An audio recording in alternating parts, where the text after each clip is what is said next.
是句子句吸引力。拟人法的魔法森林。一天，小明和小华在学校图书馆发现了一本古老的书，书里记载着关于一片神秘的森林。这片森林不同于他们见过的任何地方，森林里的每一棵树木，每一片叶子，甚至每一块石头，都好像有了生命，并且有着自己的个性。书中提到，只有学会拟人法的人，才能与这片森林中的事物沟通，并揭开隐藏在其中的秘密。小明和小华决定一起踏上这场奇妙的冒险。他们走进了这片森林，发现每棵树都像是活生生的生物，有些树木会用枝条挥舞，像是在向他们打招呼，有些叶子则会微微颤抖，似乎在与风低语。当小华走进一棵古老的大树时，树干突然发出声音：“你们是来解开我们的秘密的吗？”小明惊讶地看住那棵树，试着用书中的拟人法与它交流。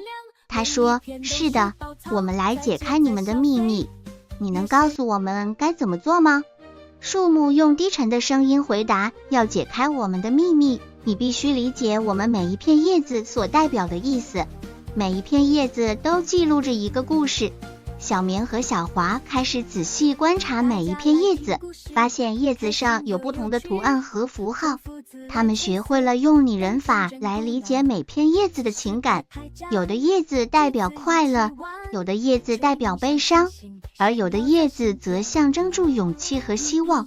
随着他们理解这些叶子的意义，树木逐渐打开了自己的内心世界，并告诉他们更多有关森林的秘密。